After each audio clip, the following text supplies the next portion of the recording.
see you there. One of the things today's generation often fails to think of when listening to music is just how it's changed over various centuries. The way we see, hear and access music has developed drastically along with technological advances. Let's take an in-depth look into how it's changed from the Romantic period to the pop music of today.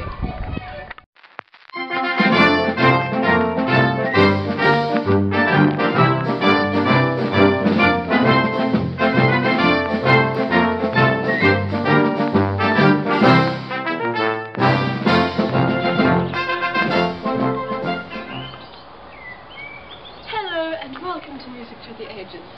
I'm Jimmy Mackerel. Today we'll be looking at the first movement of Mendelssohn's Violin Concerto in E minor and to the popular music of New Zealand's own Beckrunger. Firstly, let's take a look at how each piece is written. Mendelssohn's Violin Concerto is written in 3 movements in typical fast, slow, fast concerto fashion. A typical piece of the Romantic era, the concerto involves heightened emotions and freedom of form.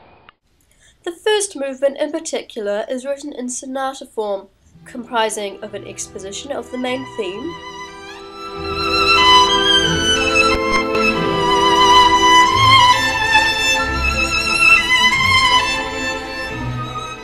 development of that theme,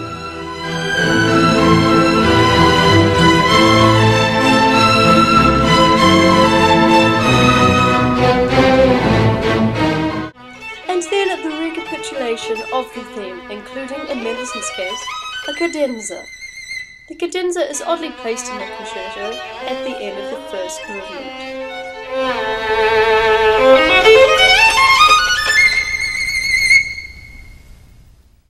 The violin concerto is scored for a solo violin and a classical orchestra, consisting of 2 flutes, 2 oboes, 2 clarinets, 2 bassoons, 2 horns, 2 trumpets, timpani and strings.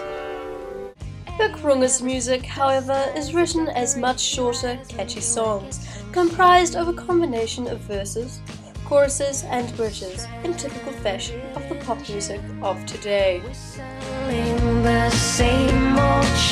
Most of Beckrunger's pop music is written as sheet music, including a 3-stave system, showing the vocal melody and the piano accompaniment.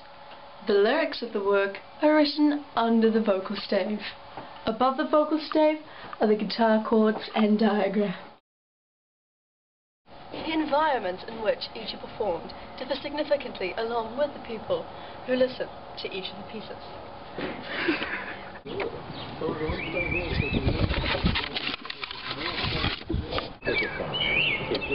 The way we, the audience, listens to and takes part in the music is possibly one of the biggest differences between the 2 eras. Why, the only way to listen to music in the Romantic era was at a live performance. A year. Don't they look well together? A most agreeable... Only the wealthy in society would have been able to afford such an outing, so the piece would not have been available to the entire population. And every unpolished society. These days, recordings have been made and published for sale on CDs and online. With the development of the printing press during the Industrial Revolution in the 19th century, Mendelssohn's Violin Concerto would have been made accessible as sheet music. During a concert at which the violin concerto is performed, the audience merely listens and applauds upon the completion of the piece.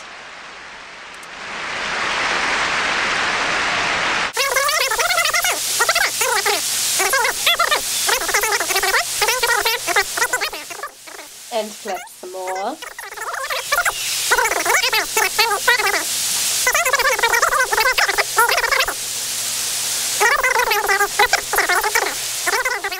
Still going.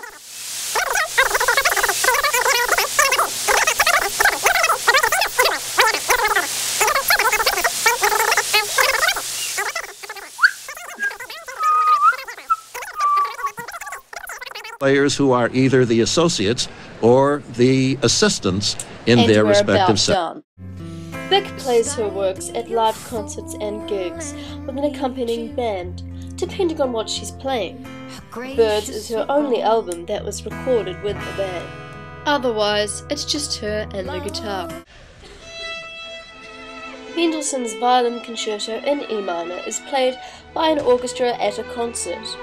It is the most often performed violin concerto. Ferdinand David, the violinist for whom Mendelssohn wrote his concerto, premiered it in 1844 on a Guarneri violin. Get Some Sleep was first performed at Beck's intimate shows at the Odeon in Auckland in 2001. In contrast, at one of Beck Runger's gigs, the audience is encouraged to dance, clap along, and even sing along in response to her music.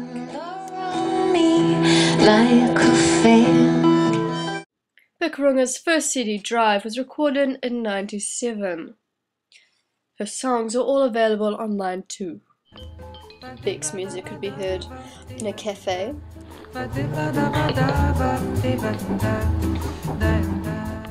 Mendelssohn and Beck on the radio. Performances of Mendelssohn's works can be found on YouTube, and with the development of music videos, Beck Runger's music can be found on YouTube and on the television. Both are available, unfortunately, as illegal downloads. Both Mendelssohn and Runger were musicians by profession. So how did they each generate an income? Fire inside my shoes. Beck writes music for herself, both as her passion and to earn a living.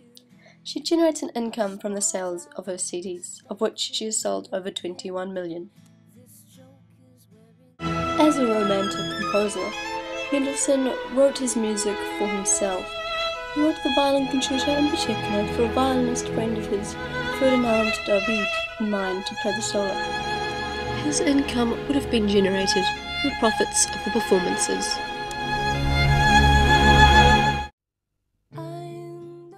Beck's music has a quiet intimacy and a less is more philosophy. Her music is simple and her songs are about love and everyday things. They have that New Zealand singer-songwriter, easy-listening acoustic feel.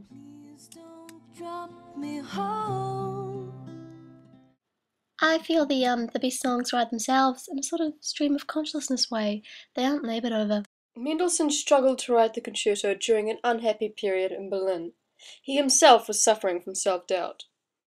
The work is subsequently very emotional. And so there we have it.